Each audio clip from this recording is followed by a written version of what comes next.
Okay, magmi-mix tayo ng pang hair color. So, ang gagamitin natin itong honey tea brown. So, palibasa at sinasabi nga na 1:1 ang gagamitin natin. So, kailangan isang tube na ganito, 100 ml. Ito, 100 ml. Kailangan 100 ml din na oxidizing. Ang gagamitin natin, 9% naman siya. So, palibasa makikita nyo kulang. So, mag-a-add tayo ng kaunting ibang hair color para maging sakto siya na 100 ml. Ang gagamitin naman natin, same din siya ng tea brown, kaya lang light siya. Ito. Yan. So, magmi-mix tayo.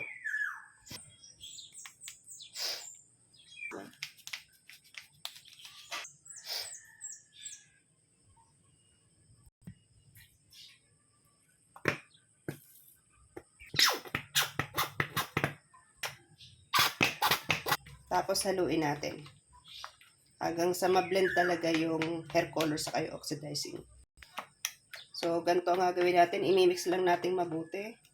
Basta't lagi natin tandaan na 100 ml lang oxidizing. Ito sinaling ko lang siya mula sa mas malaking bottle, yung 1 liter. Tapos, kahit anong gagamitin yung pangkulay, yan, 100 ml din ang gagamitin nyo. Bali, isang tube siya. Yan, saka ito. Ngayon, pagkakulang, mag-a-add kayo ng same color din na mas maunti. Or depende na lang kung, halimbawa, may puti yung buhok ng inyong customer. So, ang idadagdag ninyo ay ibang brand ng pangkulay. Halimbawa, medium brown kasama ng honey tea brown. Pero ang gagamitin ninyo is hindi 9%. Dapat mga 6% lamang para mas madilim yung effect niya. Or kung okay naman sa kanya at dati na niyang ginagawa na hindi lahukan ng medium brown para sa white hair, pwede naman na honey tea brown lang. Basta ang gagamitin nyo lagi ay 6% kasi dito nakadepende po yung pag-light or yung pagdilim ng buhok. So kung sanay naman siya na nagbe-blend lang yung white hair sa ibang kulay, mas maganda. Ang totoo, mas magandang gamitin yung mga light color kumpara sa dark hair color. Bawa yung mga dark brown, mas mahirap siyang i-apply sa buhok kasi makukover siya. Kaya lang paglitaw ng white hair ay mas madilim ang effect niya. Tapos hindi mo siya pwedeng applyan na sa susunod na ibang kulay kasi madilim na nga.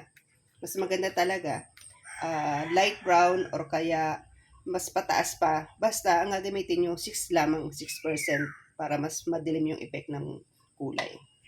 Kaya lagi nyo tatandaan na kapag magkukulay kayo ng buhok, huwag kayong gagamit ng dark brown o kaya black. Kasi ang gusto ng iba, dark brown daw para yung white hair makover. Pero makocover nga, kaya lang kung gusto nyo napaibig kayo magkulay ng mga light color, halimbawa yung mga nakikita nyo sa ibang mga magaganda ang kulay ng buhok, hindi na po kayo makukulayan kasi nga merong dark brown na nagiging problema, hindi po kakapitan. Kaya magiging hassle lang. So, lagi nyo tandaan, kapag gusto nyo ng hair color, hanggang medium lang o kaya light brown number 5.0. Hanggang dun lang dapat ang i-apply nyo sa buhok.